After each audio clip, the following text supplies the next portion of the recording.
I couldn't breathe. The fluorescent hospital lights were too bright, burning into my eyes as I tried to focus on the ceiling tiles above me. My chest felt like someone had placed a concrete block on it, and the beeping of the heart monitor seemed to match the pounding in my skull. "Are you her daughter?" I heard a nurse ask someone outside the curtain. "No," an older woman's voice responded. "I'm her grandmother." Wait. What? That didn't make sense. That was Mom's voice. My mom. Not my grandmother. Then I heard sobbing. Deep, gut-wrenching sobbing that sounded like someone's world was ending. "Lily?" I managed to croak out, recognizing my sister's cry anywhere. The curtain pulled back, and there stood my entire family. Mom, Dad, and Lily, my 26-year-old sister who looked absolutely destroyed. Her mascara ran down her face in black rivers, and she was clutching her chest like she was the one who couldn't breathe. "Sweetheart," my dad said, but his voice sounded strange. Distant. Like he was reading from a script he'd rehearsed but never wanted to perform. Something was wrong. Not just the panic attack that had landed me here. Something else. Something in the way they all looked at each other, in the way my mom wouldn't meet my eyes, in the way Lily looked like she wanted to run out of the room. That was the moment I realized my family had been lying to me my entire life. I just didn't know what about yet. But I was about to find out, and it was going to destroy everything I thought I knew about who I was. My name is Ava, and this is the story of how I discovered that the 26 years I'd lived were built on a lie so big, so carefully constructed, that when it finally crumbled, I didn't know if I'd survive the truth. Let me take you back to the beginning, to all the moments I should have noticed something was off but didn't. Or maybe I did, somewhere deep down, but I was too scared to ask the questions that might shatter my perfectly normal life. I grew up in what looked like a textbook American family. Mom, Dad, me, and my older sister Lily. We lived in a modest 3-bedroom house in suburban Ohio, the kind of neighborhood where everyone knew everyone and Friday night football games were basically mandatory. From the outside, we were normal. Boring, even. But I always felt different. Not in some dramatic, movie of the week kind of way. Just, off. Like wearing shoes that were half a size too small. You can walk in them, you can function, but something always feels slightly wrong. My parents, Karen and Michael, were strict with me in ways they never seemed to be with Lily. When Lily talked about her high school years, there were stories of parties and sleepovers and freedom. When I asked for the same things, the answer was always no. Always. Lily was more responsible, Mom would say, which never made sense because Lily had moved out suddenly when I was 3. What kind of responsible teenager moves away from home? Different times, Dad would grunt, hiding behind his newspaper. But it was Lily who really confused me. She didn't act like any other older sister I knew. My friends' older sisters were either indifferent to them or actively annoyed by their existence. Lily was obsessed with me. Not in a creepy way, but in a way that felt too intense, too emotional. She called every single day, even after she moved to Cleveland for work. Every birthday, every school event, every minor accomplishment was met with tears. Happy tears, she'd say, but they always seemed too big for the moment.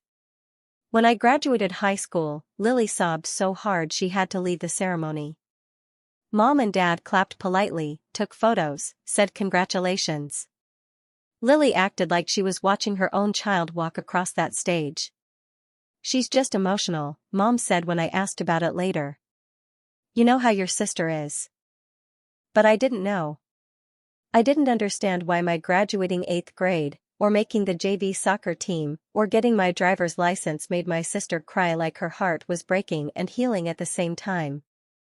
There were other things too. Little things that didn't add up when you looked at them individually, but together formed this weird pattern I couldn't quite see. Like how there were virtually no photos of me before age 2.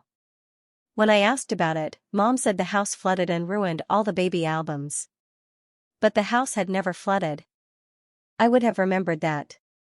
Or how Grandma sometimes started sentences with your mother, and then would stop abruptly, clear her throat, and say your mother, Karen, as if there was some other mother she might have been referring to. Or how Dad could barely look at me sometimes. Not with hatred or anger, but with this deep sadness that seemed to live permanently in his eyes when he thought I wasn't watching. Or how Mom never, not once in my entire life, told me her pregnancy story. Every mother has pregnancy stories. Cravings, morning sickness, the dramatic rush to the hospital. My friends heard these stories a million times. I heard nothing. When I asked, Mom would say, "Oh, it was so long ago, I barely remember," and change the subject so fast it gave me whiplash. I learned not to ask questions. That was the unspoken rule in our house. Don't dig. Don't push. Accept what you're told and move on. So I did. For 26 years, I did. Until that day in the hospital when everything started to unravel. They released me after a few hours. The panic attack was stress-related, they said. I'd been working 60-hour weeks at my marketing job, barely sleeping, living off coffee and anxiety. My body basically forced a shutdown. You need to take better care of yourself, the doctor said, handing me a prescription for anti-anxiety medication and a referral to a therapist.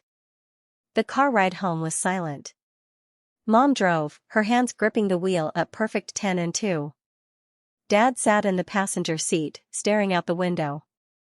Lily had followed in her own car and pulled into the driveway right behind us. As we walked into the house, I noticed them exchanging looks. Those silent conversations that families have in glances and raised eyebrows. Something had rattled them at the hospital. But what? I'm fine, you guys, I said, dropping my purse on the kitchen counter. It was just a panic attack. I'll take some time off work, get more sleep, it's not a big deal. Of course, Mom said too quickly. Of course it's not. But her hands were shaking as she filled a glass of water. The doctor asked about family medical history, I continued, watching their reactions carefully. He said it would be good to know if there's any history of anxiety disorders or heart problems or... There isn't, Dad interrupted. We're all healthy. Nothing to worry about. Well, actually, there was something weird about the blood work, I said. I hadn't planned to bring this up, but something made me push. Some instinct I'd been ignoring my whole life suddenly screaming at me to pay attention. The nurse seemed confused about my blood type. She said based on Mom and Dad's types, I should be. Blood types are complicated, Mom snapped, her voice sharp enough to cut. Those tests are wrong all the time. You know how hospitals are. Lily had gone completely pale. She grabbed the edge of the counter like she might fall over. Lily, are you okay? I asked. I'm fine, she whispered, but she very clearly was not fine. I should go. You need rest. She practically ran out of the house, and I heard her car peel out of the driveway faster than I'd ever heard her drive. I looked at my parents. What just happened? Your sister is worried about you, Mom said, but she wouldn't look at me. We all are. Go get some rest, honey. I wanted to push more, but exhaustion was pulling at me like an undertow. I went upstairs to my childhood bedroom. I'd been staying with my parents for a few weeks while my apartment was being renovated, and collapsed onto the bed. But I couldn't sleep. The doctor's words kept replaying in my mind. Are you certain these are your biological parents? He'd said it quietly, privately, when my family had stepped out for coffee. He'd said it like it was a routine question, but there was something in his eyes. Concern. Confusion. Of course they are, I'd laughed. Why would you ask that? The blood types, he'd said. It's just unusual. But like your mother said, these things can be complicated. Probably just a lab error. But what if it wasn't? I got out of bed and went to my laptop. I pulled up a blood type calculator, one of those simple genetic charts that shows which blood types parents can pass to their children. I typed in Mom's blood type. Oh, positive. I knew that because she donated blood regularly and never shut up about it. Dad's was a positive. He'd mentioned it once when I was a kid and needed to know for a school health project. Mine was AB negative. I hit enter and stared at the screen. Impossible. Two parents with O and a blood could not produce an AB child. It was genetically impossible. My hand started shaking. There had to be an explanation. Maybe I was remembering Dad's blood type wrong. Maybe Mom's had changed. Could blood types change? I grabbed my phone and started Googling, falling down a rabbit hole of genetic inheritance and blood type science. Every single source said the same thing. This combination couldn't produce me. Which meant either the hospital made a massive error, or I was adopted, or something else was going on that nobody had ever told me. I needed documents. Real ones. Official ones. I waited until the house was quiet, until I heard my parents' bedroom door close and the sound of their TV murmuring through the wall. Then I crept downstairs to my dad's office. He kept all the important documents in a filing cabinet in the corner. Birth certificates, social security cards, tax returns, all organized with the precision of the accountant he'd been for 40 years. I found Lily's birth certificate easily. Born October 15, 1997, at St. Mary's Hospital in Cleveland. Mother, Karen Michelle Patterson. Father, Michael James Patterson. Then I looked for mine. It wasn't in the family documents folder. I went through every single file. Mortgage papers, car titles, insurance policies. No birth certificate.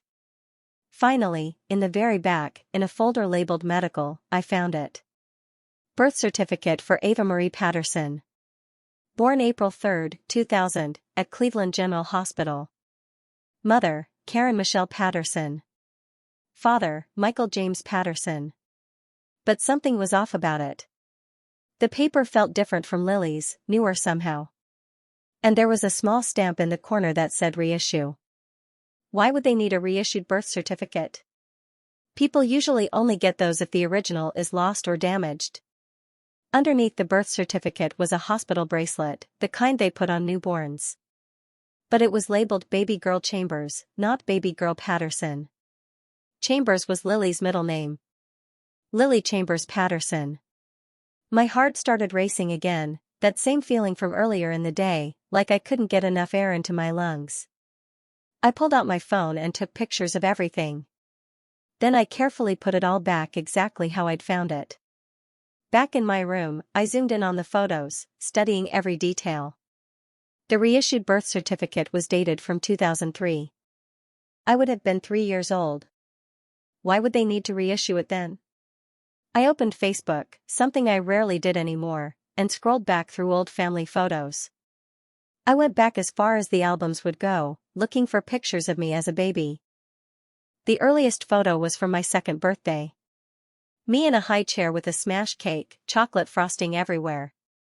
The next one was from that Christmas. Then my 3rd birthday. But nothing before that. Not a single newborn photo, not one picture of Mom pregnant with me, nothing from my first year of life. I looked at Lily's timeline next. There were plenty of photos of her as a baby, as a toddler, up through what looked like age 14 or 15. Then there was a gap. Just like in my timeline. From what looked like 1999 to early 2001, there were no photos of Lily at all. The year before I was born. My fingers were shaking so badly I almost dropped my phone. I went to the family photo albums that Mom kept on the bookshelf in my room, the physical ones that hadn't been digitized. I flipped through pages of Lily's childhood. School photos, Christmas mornings, summer vacations. A normal, documented life. Until freshman year of high school. Then she just disappeared from the albums. I found one photo tucked in the very back of an album, like someone had hidden it there and forgotten about it. It was Lily, but she looked different. Softer. Rounder. She was wearing a baggy sweatshirt and holding her stomach in a way that seemed protective. I pulled the photo out and turned it over. Written on the back in handwriting I didn't recognize, "Forgive us." The room started spinning. I ran to the bathroom and threw up. When I came back, I looked at that photo for what felt like hours. Lily couldn't have been more than 15 or 16 in that picture. And she looked. No. No, that was impossible. But the more I stared at it, the more impossible it seemed to deny what I was seeing. Lily had been pregnant. And based on the timeline, based on when she disappeared from family photos, based on when I appeared. No. I'm going to pause here for just a second because I need you to understand something. I need you to really hear me. If this story is hitting you in any way, if you're feeling even a fraction of what I felt in that moment, do me a favor and hit that subscribe button. I need to know I'm not alone in this. I need to know someone out there understands what it feels like when your entire life turns out to be a lie. And comment below where you're watching this from, because right now, I feel completely isolated, and knowing there are people out there listening, really listening, it helps. It really does. Okay. Let me continue. I didn't sleep that night. I couldn't. I lay in bed watching the ceiling fan go round and round, trying to make sense of what I'd discovered. Maybe I was wrong. Maybe I was connecting dots that had no business being connected. Maybe the stress and the panic attack had broken something in my brain and I was seeing conspiracies where there were none. But I kept coming back to that photo. To the way Lily had looked at my high school graduation. To the blood types that didn't match. To the reissued birth certificate and the missing baby photos and all those times Grandma almost called someone else my mother. By the time the sun came up, I'd made a decision. I was going to find out the truth. Whatever it was, however much it hurt, I needed to know.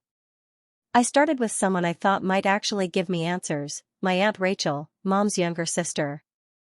She'd always been the rebellious one in the family, the one who spoke her mind and didn't seem to buy into the keep quiet, don't make waves mentality of my parents. I called her that morning. Ava. Honey, I heard about the hospital. Are you okay? I'm fine, Aunt Rachel. Actually, that's kind of what I wanted to talk to you about. Can I come over? There was a pause. A long one. Does your mother know you're calling me? No. Should she? Another pause. Come over this afternoon. Your uncle has a golf game. We can talk. She lived 45 minutes away, in a neighborhood much nicer than the one I grew up in. When I arrived, she had coffee and cookies waiting, but her smile looked nervous. What did you want to talk about, sweetheart? I pulled out my phone and showed her the photo of Lily. I found this. When was this taken? All the color drained from Aunt Rachel's face. Where did you find that? Hidden in a photo album. Aunt Rachel, was Lily pregnant in high school? She stood up abruptly and walked to the window, her back to me. For a long moment, she didn't say anything. You need to talk to your mother about this. I'm talking to you.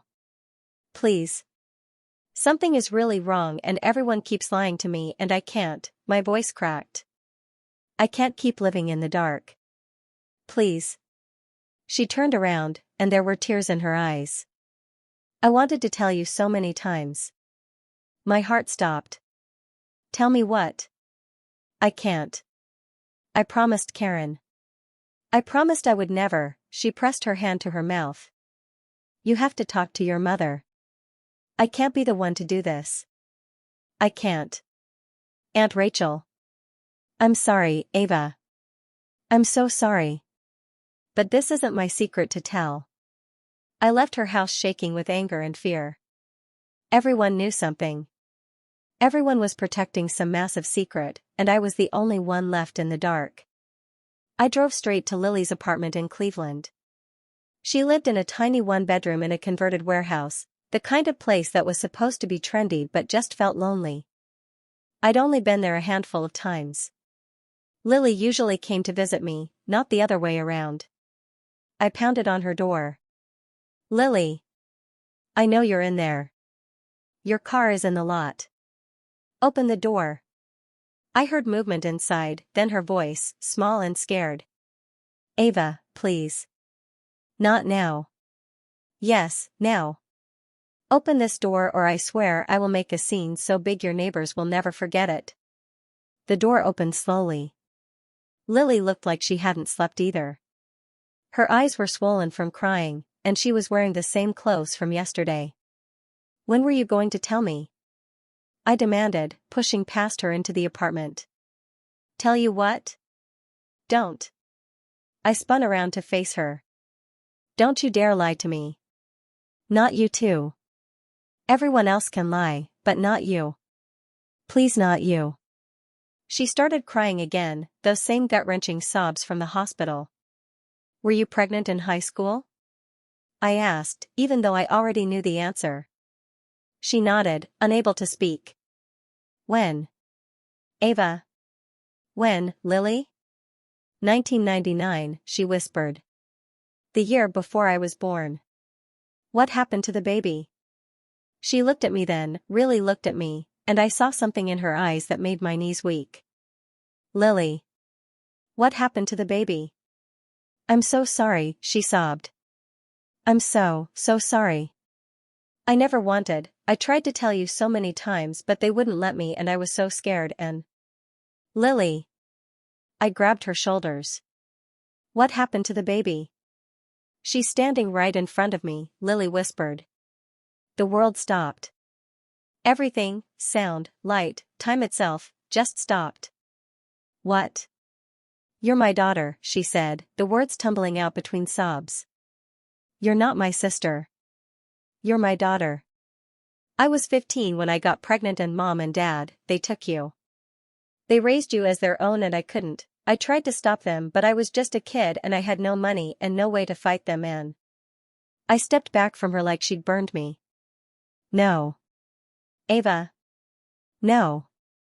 That's impossible. You're lying. Everyone's lying. I'm not lying. I swear to God, I'm not lying. I've been wanting to tell you for 26 years. I couldn't breathe again. The room was spinning and my chest was tight and I thought I might throw up again. Who's my father? I heard myself ask.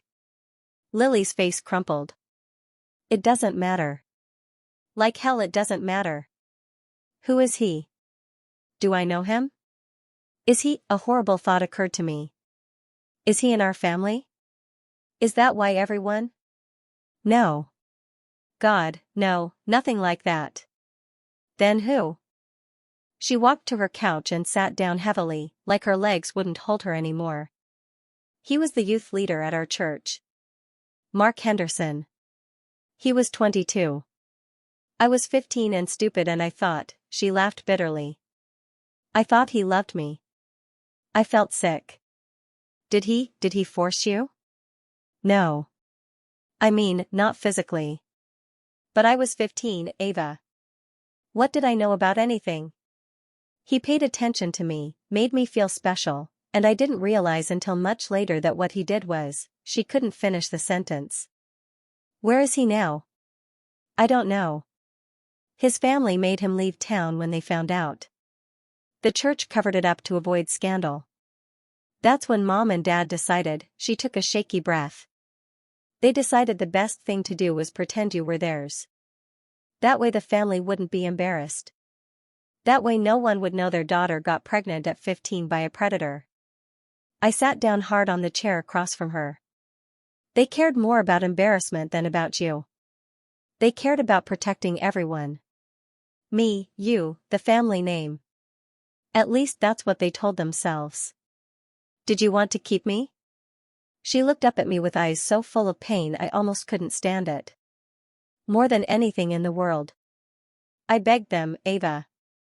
I got on my knees and begged them to let me raise you. But they said I was too young, that I'd ruin my life, that you deserved better than a teenage mother with no education and no future. So they just took me. They gave me a choice. Let them raise you, or they'd put you up for adoption. They said if I really loved you, I'd want you to have a stable home, 2 parents, all the things they could give you that I couldn't. That's not a choice. That's manipulation. I know that now. But I was 15 and terrified and I'd just given birth and they were all I had. So I said yes. She wiped her eyes. I said yes, and then I watched them raise my daughter as their own, and there was nothing I could do about it. You could have told me. I tried. Do you think I didn't try? But every time I got close, they'd threaten to cut me off completely.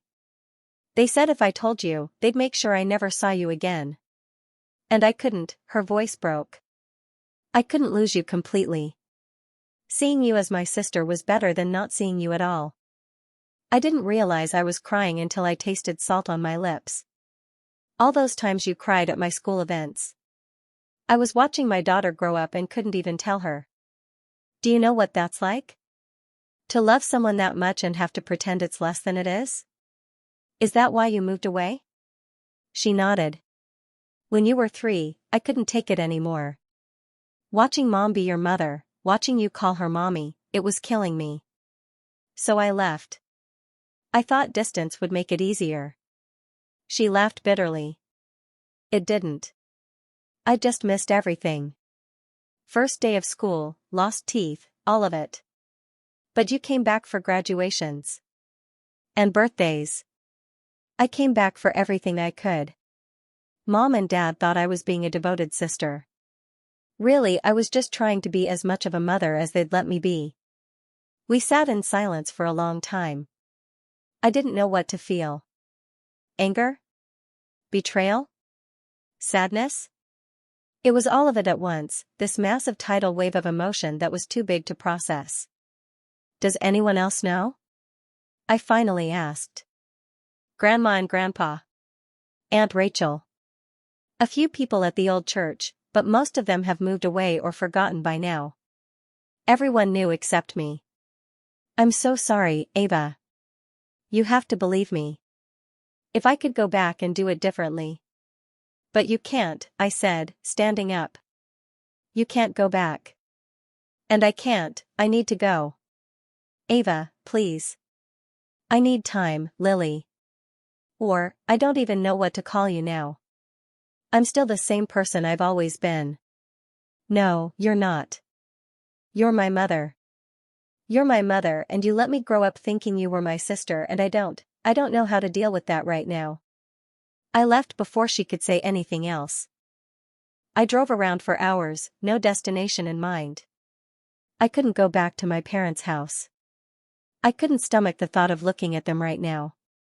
Finally, around midnight, I checked into a cheap hotel and lay on the scratchy comforter, staring at the water-stained ceiling. My sister was my mother. My parents were my grandparents. My entire life was a lie. And I had no idea who I was supposed to be now. Over the next few days, I ignored everyone's calls. Mom called 17 times. Dad called twice. Lily called constantly, leaving voicemails that I couldn't bring myself to listen to. I took a leave of absence from work, claiming medical issues, which wasn't entirely untrue. I felt like I was having a breakdown in slow motion. I stayed in that hotel room and did nothing but think. And the more I thought about it, the angrier I got. Not at Lily. She'd been a child. A victim. She'd done what she thought she had to do to keep me in her life. But Mom and Dad, or Karen and Michael, I didn't even know what to call them anymore, they'd made a choice. A deliberate, calculated choice to lie to me every single day of my life. They'd stolen my mother from me. And they'd stolen me from her. On the 5th day, I finally went back to their house. They were in the kitchen when I walked in. Karen was making coffee. Michael was reading the newspaper, same as always, like the world hadn't just imploded. Ava. Karen rushed toward me. Oh honey, we've been so worried. Where have you been? Are you okay? We called everyone. I know the truth, I said flatly. She stopped mid-step. The color drained from her face. Michael slowly lowered his newspaper. I know Lily is my biological mother. I know you took me from her when she was 15. I know everything. Karen grabbed the counter for support. Ava, sweetheart, we can explain. Explain what? How you manipulated a traumatized 15-year-old into giving up her baby. How you threatened her into silence for 26 years? How you've been lying to me since the moment I was born. We did what was best for everyone, Michael said, his voice hard. Lily was in no position to raise a child. She had no education, no job, no future. We gave you stability. We gave you a good life. You gave me a life built on lies. We gave you everything. Karen's voice rose to match mine. We raised you, fed you, clothed you, paid for your education. We were your parents in every way that mattered. Except you weren't. You were my grandparents, and you stole me from my actual mother. Your mother was a child herself. Karen shouted. She got pregnant by a predator because she was stupid and reckless and she was 15. She was a victim, and instead of protecting her, you punished her. You took her baby and made her watch you raise me and convinced everyone it was for the best. It was for the best, Michael said firmly. Look how well you turned out. You think you would have had the same life with Lily? Living in poverty, watching her struggle as a teenage mother? We saved you from that. You didn't save me. You saved yourselves from embarrassment. You couldn't stand the thought of people knowing your daughter got pregnant, so you covered it up and convinced yourselves you were doing something noble. That's not fair, Karen whispered, tears streaming down her face now. Fair? You want to talk about fair? Is it fair that I don't have a single memory of my own mother holding me as a baby? Is it fair that Lily had to watch from the sidelines while you played house with her daughter? Is it fair that I'm 26 years old and just finding out my entire identity is a lie? Silence fell over the kitchen. Why didn't you ever tell me? I asked, my voice breaking now. Even when I got older, when I was an adult, why did you keep lying? Karen and Michael looked at each other, having one of those silent conversations. We wanted to, Karen finally said. When you turned 18, we talked about it. We thought maybe it was time. So why didn't you? Because we were scared, she admitted. Scared you'd hate us. Scared you'd leave. Scared we'd lose you. So you just kept lying. Every year we'd say next year. Next year we'll tell her. Next year she'll be ready. But next year never came, and then suddenly you were 26 and it felt too late and she broke down completely. I'm so sorry, Ava. I'm so sorry. I wanted to feel sympathy for her. Some part of me wanted to forgive them and understand and move past this. But I couldn't. I need some things from my room, I said coldly. Then I'm leaving. Where will you go? Michael asked. I don't know. Anywhere but here. I went upstairs and started packing. As I was pulling clothes from the dresser, I found something taped to the back of the bottom drawer. An envelope, yellowed with age. I opened it. Inside was a letter in handwriting I now recognized as Lily's, but younger, Messier. To my baby girl, it started. I'm writing this while you're sleeping in the nursery. You're 3 weeks old and the most beautiful thing I've ever seen. Tomorrow, I have to sign the papers that make Mom and Dad your legal parents. I have to pretend to be your sister instead of your mother. I have to give you up because everyone says it's what's best for you. I don't know if that's true, but I'm 15 and I don't have any other choice. I want you to know that I love you. I will always love you. You are my daughter, and even if I can never tell you that out loud, it doesn't make it less true. Someday, when you're old enough to understand, I hope I can explain everything. I hope you can forgive me. All my love, your mom. I sank to the floor, clutching the letter. There was more in the envelope. Dozens of photos. Lily holding me in the hospital. Lily feeding me a bottle at 2 a.m. Lily asleep with me on her chest. All hidden away where I'd never find them. Evidence of those first 3 weeks when Lily had been my mother, before they made her give me up. I gathered everything and went back downstairs. Karen was still crying at the kitchen table. Michael had his arm around her. Did you know about these? I held up the photos. Karen looked up and her face crumpled further. I tried to make her get rid of them, I told her it would only make things harder. Of course you did, I said bitterly. Couldn't have evidence of the truth lying around. Ava. I'm going to Lily's. Don't call me. Don't come by. I'll contact you when I'm ready. If I'm ever ready. I left and didn't look back. Lily answered her door immediately when I knocked, like she'd been waiting by it for days. Ava. I held up the photos. Why didn't you show me these? She stared at them, and fresh tears spilled down her cheeks. Where did you find those? Hidden in my room. Did you put them there? She nodded. The day before you moved in with them for the renovation. I don't know what I thought. That maybe you'd find them and ask questions. That maybe it would finally be the push to tell you the truth. Tell me everything, I said, walking into her apartment. Not the summary version. Everything. From the beginning. We sat down on her couch, and Lily took a deep breath. I met Mark at church when I was 14, she started. He was the new youth leader, fresh out of Bible college, and everyone loved him. He was young and fun and treated us like equals instead of kids. I thought that made him cool. I didn't realize it made him dangerous. How did it start? Slowly. Extra attention during youth group. Offering to give me rides home. Texting me about spiritual matters. By the time I turned 15, he'd convinced me that what we had was special. That age didn't matter when two souls connected. All the grooming tactics I can see clearly now but had no idea about then. When did it become physical? A few months after my 15th birthday. He said he loved me. I believed him. I thought I loved him too. She laughed bitterly. I didn't even know what love was. When did you find out you were pregnant? About 4 months in. I'd been in denial about the missed periods, telling myself it was just stress.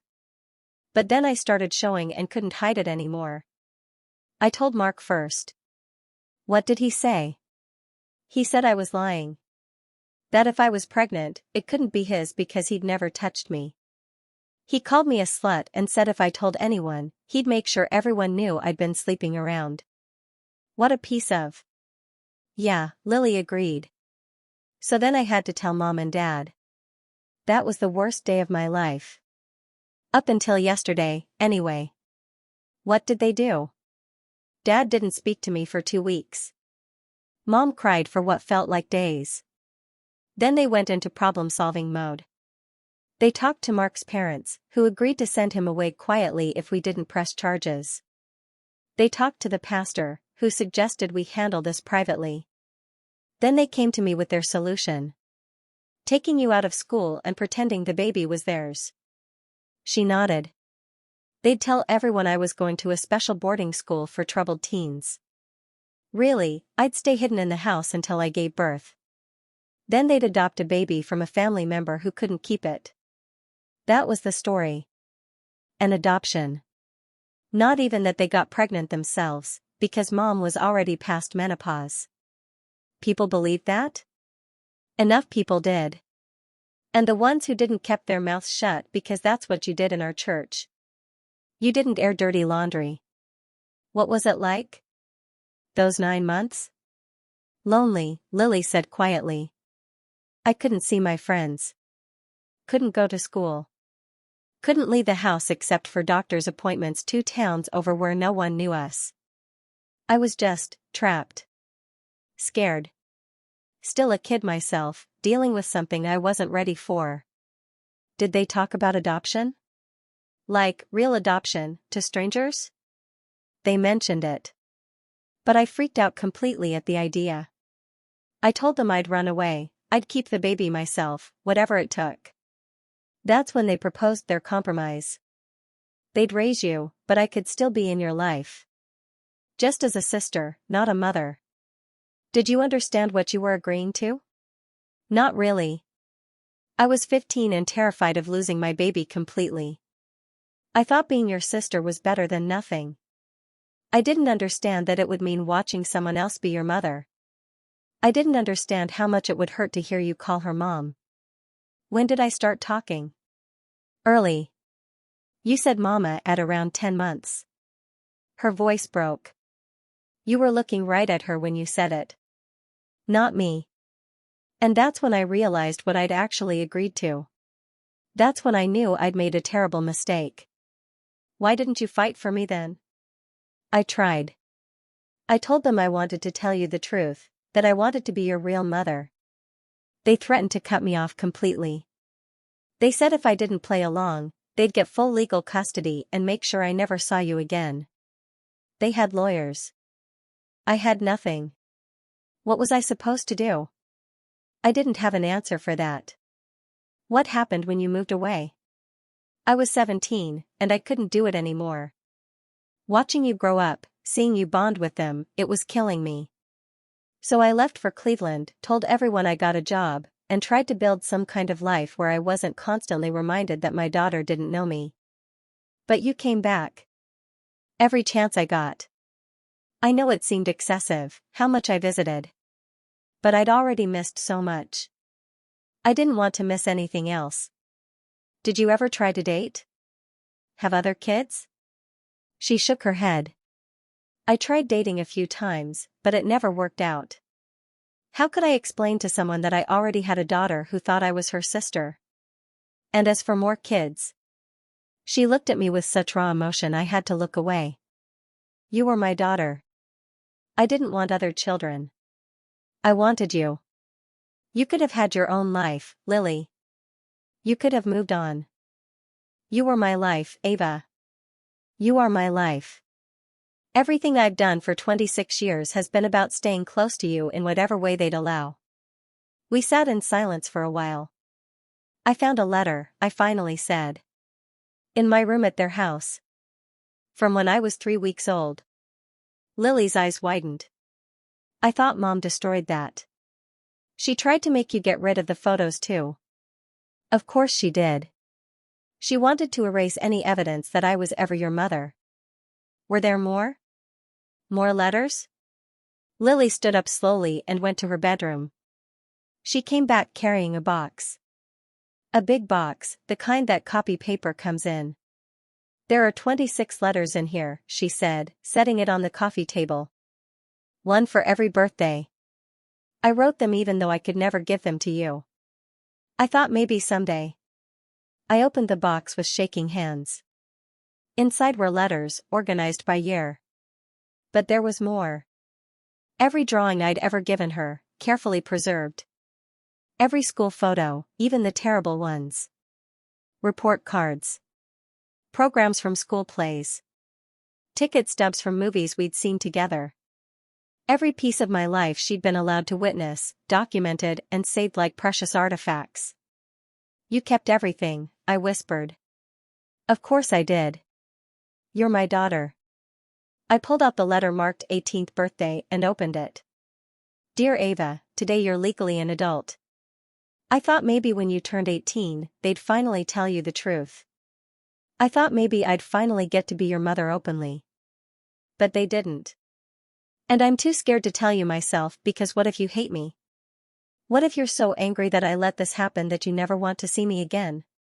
So I'm writing this letter instead, like all the others, and hoping that someday you'll read them all and understand that I never stopped being your mother, even when I had to pretend I wasn't. I love you more than anything in this world. Happy birthday, my sweet girl. Love, Mom. I couldn't read any more through the tears. I need to know something, I said, looking up at her.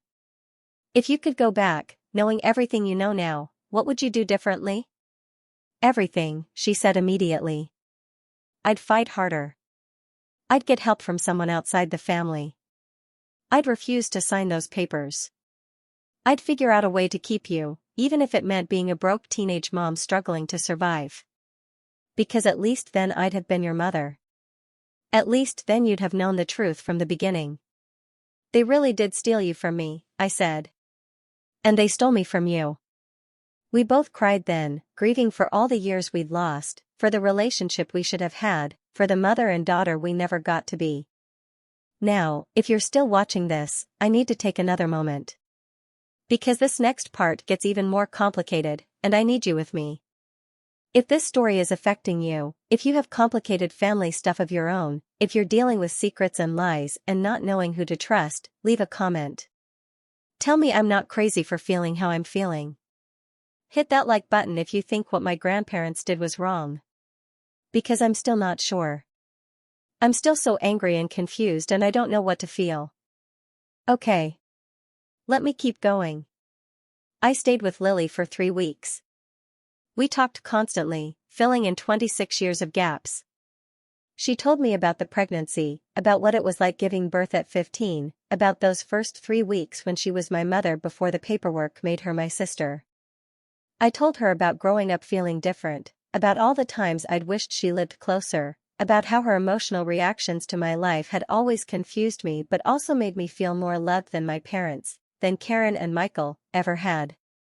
I always felt closer to you, I admitted one night over pizza. Even when I thought you were my sister. I felt like you understood me in a way they never did. That's because I'm your mother, Lily said simply. That bond doesn't go away just because they tried to erase it. But there were still unanswered questions. Things that didn't quite add up. Why did they reissue my birth certificate when I was 3? I asked. Lily's face darkened. Because the original one had my name on it. What? For the first 3 years of your life, I was legally your mother. We'd done what's called a kinship care arrangement, they had guardianship, but I was still listed as your parent. Then when I was 18 and threatened to fight for custody, they forced me to sign away my parental rights completely. That's when they reissued the birth certificate with their names on it. They erased you. Legally, yes. They made it so there was no paper trail connecting me to you as anything other than a sister. Is that even legal? It is when you have lawyers and money and a judge who goes to your church. The bitterness in her voice was sharp enough to cut. What about my father? Mark? Did he have to sign away rights too? He was never on the birth certificate.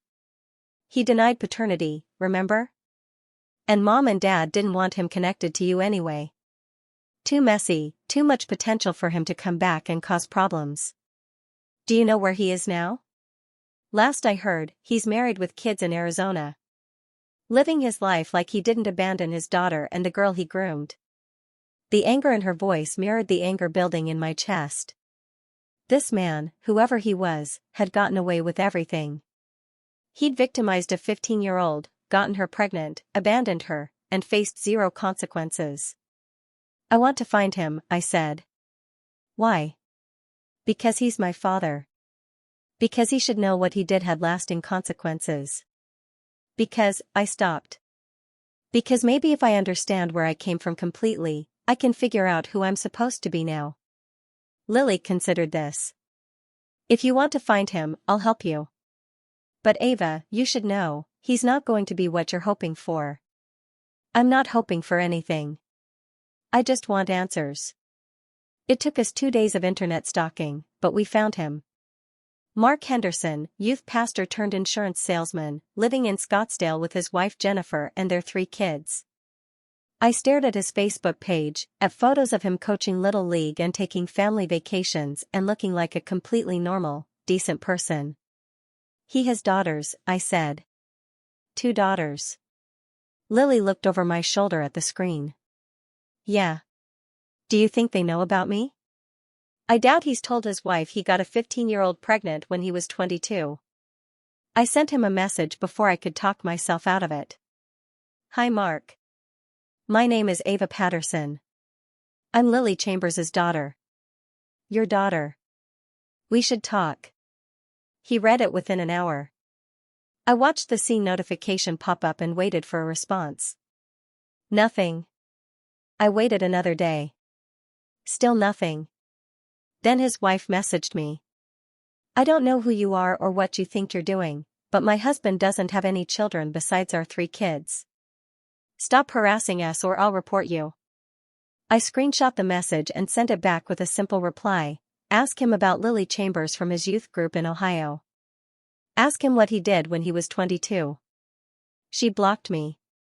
But the next day, I got a message from a number I didn't recognize. "This is Mark. Please don't contact my family again. I'll send you money if that's what you want. Just leave us alone." I called the number immediately. He answered on the first ring. I said, "Don't contact. I don't want your money. I want you to acknowledge that I exist." Silence. "You don't even remember me, do you?" I said. "You don't remember getting a 15-year-old pregnant and then abandoning her. That was a long time ago. I was young and stupid and I made mistakes." "Mistakes?" My voice rose. "You groomed a child. You got her pregnant and then called her a liar and ran away." "It wasn't like that. She came on to me. She pursued me. She was 15. She told me she was 17. Even if that were true, which it's not, 17 is still a minor. You were 22 and in a position of authority over her. There's no version of this where you're not the predator. Look, I don't know what you want from me. I want you to admit what you did. I want you to apologize to Lily. I want you to take responsibility for the fact that your mistake derailed her entire life while you just moved to Arizona and started over like nothing happened. I can't help what happened 26 years ago. I'm a different person now. Are you? Because it sounds like you're the same coward who abandoned a pregnant teenager to protect yourself. I have a family now. A wife and kids who don't know about any of this. I won't blow up their lives because of something that happened before I even met them." "You mean you won't face consequences for your actions?" "If you're trying to blackmail me." "I'm trying to make you look in the mirror and see yourself for what you really are. A predator who got away with it." He hung up. I threw my phone across the room. Lily picked it up and handed it back to me. "I told you he wouldn't be what you hoped for." "I didn't hope for anything," I said, but that was a lie. Some small part of me had hoped he'd be remorseful, or at least honest. Some small part of me had wanted a father who acknowledged my existence. "He doesn't deserve to know you," Lily said firmly. "You are so much better than him. Than anything he could have contributed to who you are. But he's half of my DNA. DNA doesn't make you who you are." I learned that watching someone else raise my daughter. Karen and Michael gave you their genes, or I guess technically their daughter's genes and his genes, but they don't define you. You define you. I don't even know who I am anymore. Yes, you do. You're Ava. You're smart and strong and stubborn as hell. You fight for what's right. You don't back down when things get hard. That's who you are, regardless of who your biological parents are or what names are on your birth certificate. I wanted to believe her. But everything felt so uncertain. Over the following weeks, I started seeing the therapist the hospital had recommended. She specialized in family trauma and identity issues, which apparently I now had in abundance. "You're grieving," she told me in our third session. "You're grieving the family you thought you had, the childhood you thought you lived, the identity you thought was yours. That's completely normal." "Nothing about this is normal," I said. "Family secrets like this are more common than you think. And the trauma they cause is very real. You're going to need time to process all of this." "How much time?" "As much as you need. There's no timeline for healing from something like this." Meanwhile, Karen kept calling. I let every call go to voicemail. After about 50 voicemails, I finally listened to one. "Ava, honey, please talk to us. I know you're angry. I know we should have told you sooner. But we love you so much and we're still your parents, no matter what the biology says. We raised you. We were there for every moment of your life. That has to count for something. Please call us back. Please." But it didn't count for something. Not in the way she wanted it to. Because yes, they'd raised me. But they'd also lied to me every single day. They'd stolen me from my mother and convinced themselves it was noble. Michael's voicemails were shorter, more to the point. "Ava, you need to come get your things from the house. We can't keep storing all of this. Call us back to arrange a time. Always practical, Michael. Even in the middle of a family crisis, he was worried about storage space. I finally agreed to meet them, but only at a neutral location. A coffee shop halfway between Lily's apartment and their house. They looked older when they walked in. Or maybe I was just seeing them clearly for the first time. Thank you for meeting us, Karen said, sitting down across from me. I'm only here because you won't stop calling. We miss you, Michael said. You miss the version of me who didn't know the truth. Karen flinched. That's not fair. None of this is fair. But we're past fair now, aren't we? What do you want from us? Michael asked. An apology? Fine. We're sorry. We should have told you sooner. But we can't change the past. I don't want an apology. I want you to understand what you did to me. And to Lily. We did what we thought was best. Stop saying that. I slammed my hand on the table, making the coffee cups rattle. Stop justifying it. You took a baby from her mother because you were embarrassed. You lied to me for 26 years because you were selfish. Stop pretending it was noble. Other people in the coffee shop were staring now, but I didn't care. You stole my mother from me, I continued, my voice shaking. Do you understand that? I didn't get to bond with her as a baby. I didn't get to have her at school events as my mom. I didn't get to call her mom or introduce her as my mother or have any of the normal mother-daughter experiences because you took that from us. We gave you stability, Michael said stubbornly. I didn't need stability. I needed my mother. And she needed her daughter. Lily was 15, Karen said. She couldn't have taken care of you. Maybe not. But you could have helped her. You could have supported her while she raised her own child. Instead, you manipulated her into giving up her rights and then held it over her head for 26 years. We let her be part of your life. As a sister. You made her pretend to be something she wasn't. Do you have any idea what that did to her? I've seen the letters she wrote me every year, the birthday messages she could never send, the photos she kept of every moment of my life because that's all she was allowed to have. You tortured her. For 26 years, you tortured your own daughter. Karen started crying. We thought we were protecting everyone. You were protecting yourselves. Your reputation. Your image. That's all you've ever cared about. That's not true, Michael said, but his voice lacked conviction. Then why did you do it? Really? Strip away all the excuses and justifications and tell me the real reason you took me from Lily. They looked at each other, having another one of those silent conversations. Finally, Karen spoke. Because I couldn't have any more children after Lily. And I'd always wanted a big family. When Lily got pregnant, I saw it as a second chance. A chance to be a mother again. And I convinced myself, and your father, that it was what was best for everyone. At least that was honest. So you took your daughter's baby to fulfill your own needs. It wasn't like that. It was exactly like that. You saw an opportunity and you took it, and you didn't care who it hurt as long as you got what you wanted. Michael stood up abruptly. We're done here. We tried to apologize. We tried to make things right. But you've clearly already decided to hate us, so there's no point in continuing this conversation. You're right, I said. There isn't. I watched them leave, and I felt nothing. No sadness, no anger. Just emptiness. I texted Lily, I think I'm done with them. She replied immediately, come home. Home. Lily's apartment was home now.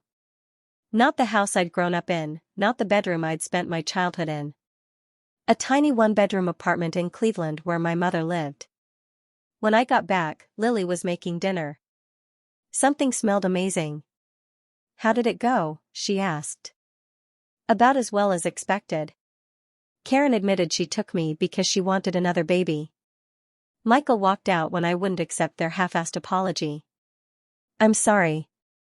Don't be. I'm done apologizing for them. And I'm done letting them make excuses. I sat down at her small kitchen table. I need to ask you something. Anything. Do you want me to call you Mom? Lily stopped stirring whatever was on the stove. Her hand shook slightly. I don't want to pressure you, she started. You're not. I'm asking. Do you want me to? She turned around, and there were tears in her eyes. More than anything in the world. Then I will. It's going to take time to feel natural, but I want to try. Because you are my mom. You always have been, even when I didn't know it. She crossed the room and pulled me into a hug, and we both cried. But this time it felt different. Not like grief. Like healing. Over the next few months, things slowly started to feel more normal, or at least like a new kind of normal. I moved into Lily's apartment officially, sleeping on her couch until we could afford a bigger place together. I started introducing her as my mom, which got some confused looks from people who'd known us as sisters, but I didn't care. I was done lying. Karen and Michael tried to reach out a few more times, but I wasn't ready. Maybe I'd never be ready, and I was okay with that. I found a new job in Cleveland, one that paid better and didn't give me panic attacks. I continued therapy, working through the layers of trauma and identity issues. And slowly, carefully, Lily and I built the relationship we should have had all along. One day, about 6 months after everything came out, we were having lunch when Lily said, I found something I want to show you. She pulled out an old photo album I hadn't seen before. What's this? This is the album I made during my pregnancy. Mom didn't know about it. I kept it hidden. I opened it carefully. Inside were photos of Lily's growing belly, journal entries about feeling me kick, ultrasound pictures, even a handwritten letter to me dated 2 weeks before I was born. This is incredible, I whispered. I want you to have it. I want you to know that even though I couldn't be your mother openly, I loved you from the very beginning. Before you were born, I was already your mom. I read through every page, seeing my mother's love documented in photos and words and tiny mementos. A positive pregnancy test. A hospital bracelet from a prenatal appointment. A list of potential names she'd considered, with Ava Marie circled in red. You always wanted to name me Ava? She nodded. It means life. After everything that happened, you were my life. My reason to keep going. Did Karen and Michael know that's what you wanted to name me? I told them. I begged them to at least let me name you. That's the one thing they gave me. The only thing. The only thing, she agreed. We were quiet for a moment, then I asked something I'd been wondering for a while. Do you regret having me? Not raising me, but having me at all? Your whole life changed because you got pregnant at 15. Never, she said fiercely. Not for 1 second. Yes, my life changed. Yes, I lost a lot. But I gained you, and that's worth everything. You're the best thing that ever happened to me, Ava. Even though we lost all those years? Even though. We lost the past, but we have the future now. We have the rest of our lives to be mother and daughter for real. She was right. We couldn't change what happened. We couldn't get back the years that were stolen from us. But we could move forward. About a year after the truth came out, something unexpected happened. I got a Facebook message from a woman I didn't know. Hi Ava. My name is Jennifer Henderson. I think we need to talk about my husband. I stared at the message for a long time before responding. I thought you blocked me. I did. Then I asked Mark about Lily Chambers like you suggested. He denied everything, but he was lying. I know when my husband is lying. So I did some digging. I found old church directories, talked to people who knew him back then. And I discovered he's been lying to me for 20 years. I'm sorry. Don't be. I'm the one who should apologize. I called you a liar when you were telling the truth. I need you to know that I filed for divorce. And I'm willing to testify about what I found if you and your mother want to press charges. Press charges? He groomed and impregnated a 15-year-old. That's statutory rape in Ohio. The statute of limitations is complex for cases involving minors, but there might still be options. I talked to a lawyer. I immediately called Lily. Mark's wife wants to help us press charges, I said. There was a long silence on the other end. Lily? I don't know if I can go through that, she said quietly. Testifying, reliving everything, having it all become public record. You don't have to decide now. Just think about it. She called me back 3 days later. I want to do it, she said. Not for revenge. But because he has 3 kids, including 2 daughters, and if he did this to me, who's to say he won't do it to someone else? I need to try to stop him.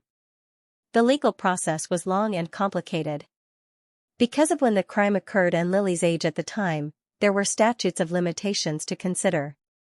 But our lawyer found a path forward, arguing that the psychological trauma had prevented Lily from coming forward earlier. Mark fought it, of course. He hired expensive lawyers who tried to paint Lily as a liar and a seductress. They tried to argue that she'd pursued him, that she'd lied about her age, that it was consensual. But Jennifer testified. She brought evidence of his pattern of behavior, messages he'd sent to young women in their church, proof that he'd abused his position of authority before. Other women came forward too. Girls he'd groomed in Arizona who hadn't been brave enough to speak up until now. The trial took 8 months. Lily had to testify about everything, the grooming, the abuse, the pregnancy, the aftermath. I sat behind her in the courtroom every single day, my hand on her shoulder whenever I could reach her. In the end, Mark was convicted on multiple counts including statutory rape and abuse of authority. He was sentenced to 8 years in prison. It didn't undo what he'd done. It didn't give us back the years we'd lost. But it was something. It was justice, imperfect and late, but justice nonetheless. After the trial ended, Lily and I sat in the courthouse parking lot in her car. How do you feel? I asked. Exhausted. Relieved. Sad. All of it at once. She looked at me. Thank you for being here through all of this. I'm your daughter. Where else would I be? She smiled, that same smile that used to confuse me when I thought she was my sister. Now I understood it. It was a mother's love, too big to hide even when she had to. Want to get ice cream? She asked. At 10 in the morning? We just watched your biological father get sentenced to prison. I think we've earned ice cream at 10 in the morning. So we did. We got ice cream and sat in a park and talked about everything and nothing. Have you thought any more about Karen and Michael? Lily asked eventually. I had. I'd been thinking about them a lot, actually. I'm still angry, I admitted. I don't know if I'll ever not be angry. But I'm starting to understand that they convinced themselves they were doing the right thing. They were wrong, and what they did was selfish and harmful, but I don't think they were trying to be cruel. Does that mean you're going to talk to them? Maybe eventually. Not now. But maybe someday. I ate a spoonful of ice cream. Grandma sent me a letter. She did? Yeah. She apologized. Said she's been going to therapy and realizes how much damage they did. Said she doesn't expect forgiveness but wanted me to know she was sorry. How do you feel about that? I don't know yet. Part of me appreciates it. Part of me thinks it's 26 years too late. I sighed. How do you forgive something like this? I don't know if you do, Lily said. Maybe forgiveness isn't the goal. Maybe the goal is just to heal enough that it doesn't control your life anymore. That felt right. We finished our ice cream and drove back to the apartment we now officially shared. We'd moved into a 2-bedroom a few months earlier. As we walked in, I saw the photos we'd hung on the walls. Pictures of us from the past year, making new memories. Me and Lily at my new job's holiday party. Us on a weekend trip to Chicago. The two of us making Thanksgiving dinner together, both covered in flour and laughing. A whole life we were building together, mother and daughter, finally getting to be what we should have been all along. "Hey Mom?" I said. She looked up from hanging her coat. Even after a year, I could see her eyes light up every time I called her that. "Yeah? I'm glad I know the truth. It hurt like hell to find out, and I'm still working through it all, but I'm glad I know. I'm glad I get to be your daughter for real now." She crossed the room and hugged me tight. "I'm glad too, baby. I'm so glad." That night, I couldn't sleep. I lay in my bed thinking about everything that had happened over the past year and a half.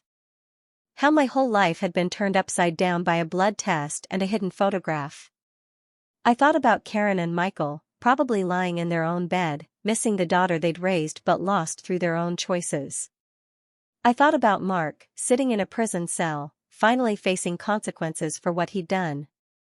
I thought about all the years Lily and I had lost, all the moments we should have had as mother and daughter but didn't. But mostly, I thought about the future. About all the time we had ahead of us. Birthdays and holidays and ordinary Tuesday evenings. All the moments we'd get to share now, without lies, without pretense. My phone buzzed with a text from Lily, whose bedroom was right next door. "Can't sleep either?" "Nope," I replied. "Want to watch a movie?" "Yeah." We met in the living room in our pajamas and put on some mindless comedy neither of us really watched. We just sat together on the couch, my head on her shoulder like I probably did when I was a baby before they took me away from her. "I wrote you another letter," Lily said during a commercial break. "For your 27th birthday next month. You don't have to do that anymore. You can just talk to me now." "I know. But I like the tradition. And I have 26 years of letters I never got to give you. I want to keep going. Maybe someday you'll have a whole lifetime of letters from your mom." "I'd like that." We watched the rest of the movie in comfortable silence, and at some point I fell asleep on her shoulder.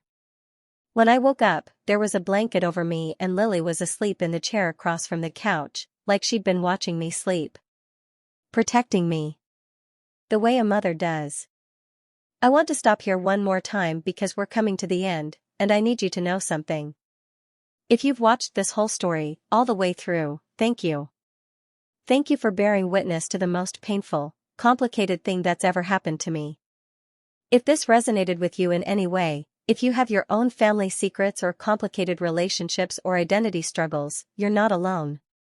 Leave a comment and tell me your story, or just let me know you're there. Hit that subscribe button if you want to follow along with my journey because this isn't over. I'm still figuring out who I am and what it means to rebuild a life after everything you thought was true turns out to be a lie.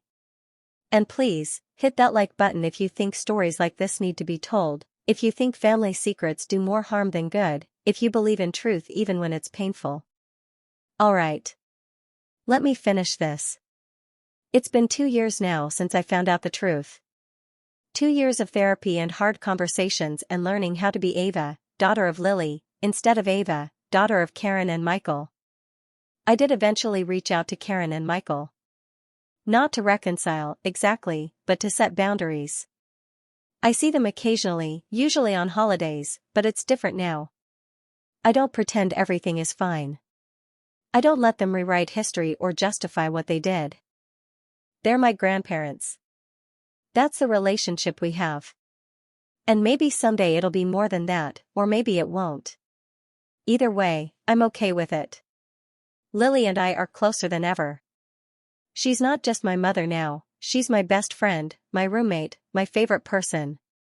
We've started a tradition of Sunday brunches where we try new recipes and usually fail spectacularly. We take weekend trips and send each other memes and have the kind of relationship I used to watch other mothers and daughters have and wonder why mine felt different. Now I know why. Because she wasn't my mother then. But she is now. I've also started speaking publicly about my experience. I do podcasts and write blog posts about family secrets and the trauma they cause. I've connected with other people who discovered late in life that their families had been lying to them, donor-conceived people who found out their dads weren't their biological fathers, adoptees who weren't told they were adopted, all kinds of variations on the same theme of families choosing lies over truth. And I've learned that I'm not alone. These stories are everywhere, hidden in plain sight, families keeping secrets they think are protective but are really just destructive. If I could go back and tell my 26-year-old self anything, the one having a panic attack in that hospital with no idea her whole world was about to change, I'd tell her this. The truth is going to hurt. It's going to hurt worse than anything you've ever experienced. You're going to question everything about who you are and where you came from. You're going to lose people you thought you couldn't live without. But you're also going to gain something incredible. You're going to gain your mother. The real one. The one who's loved you since before you were born, who sacrificed everything to stay in your life even when they tried to take you from her. And you're going to be okay. More than okay. You're going to build a life that's true and honest and yours. Is it the life you planned? No. Is it better than living a lie? Absolutely. Last week was my 28th birthday. Lily threw me a small party with a few close friends. She made a cake from scratch. It was lopsided and the frosting was too sweet, but it was perfect because she made it. After everyone left, she gave me an envelope. Your birthday letter? I asked. A little different this year. I opened it. Inside was a letter, like always, but also a photograph.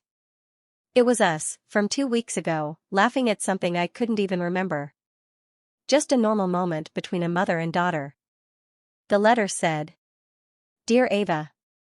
28 years ago today, I gave birth to the most beautiful baby girl I'd ever seen.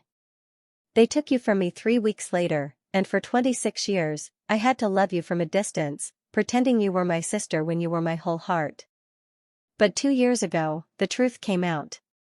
And even though it was painful and messy and complicated, it gave us something we'd never had before, the chance to be mother and daughter openly, honestly, without pretense or lies. These past 2 years have been the best of my life. I know that sounds strange given everything we've been through, but it's true. Because I finally get to be your mom. I get to tell you I love you without hiding what I really mean. I get to hug you and know you understand that it's not a sister's hug, it's a mother's love. You are and always will be the best thing that ever happened to me. Happy birthday, my darling daughter. All my love. Mom. I cried. Of course I cried. But they were good tears. Healing tears. Thank you, I told her. For never giving up on me. For loving me even when you couldn't say it. For being my mom even when they tried to take that away from you. Thank you for giving me a second chance, she said. For calling me mom. For building this life with me. It's not a second chance, I corrected her. It's the first real chance you ever had. They took the first 26 years from you. But they can't take any more. The rest of our lives, we get to be mother and daughter. Really and truly. She smiled through tears. I like the sound of that. Me too, Mom. Me too. So that's my story. The story of how I discovered my sister was actually my mother, and how that terrible, painful truth turned out to be the thing that saved us both. I'm not going to tell you it all worked out perfectly, because it didn't. I'm still in therapy. I still have hard days. I still sometimes feel angry at Karen and Michael for what they stole from us. But I also have my mom. My real mom. And that's worth everything. If you're keeping a secret from someone you love, please consider telling them the truth. Yes, it will be hard. Yes, it might damage the relationship. But living a lie damages it too, just slowly, invisibly, until one day it all comes crashing down. And if you're the one who doesn't know the truth, the one who feels like something is off but can't quite name it, trust that instinct. Ask the hard questions. Demand real answers. You deserve to know who you are. You deserve the truth, whatever it is. Thank you for listening to my story. Thank you for being here with me through all of it. If this meant something to you, if it helped you in any way, or if you just need someone to know you're out there dealing with your own complicated family stuff, leave a comment. Let's build a community of truth tellers, of people who refuse to let family secrets control their lives anymore. Subscribe for more of my story as it continues to unfold. Hit that like button if you believe truth matters more than comfort. And most importantly, wherever you are in the world, whatever you're dealing with, know that you're not alone. My name is Ava. My sister was actually my mother. And discovering that truth destroyed my old life but gave me a real one. Thank you for watching. I'll see you in the next one.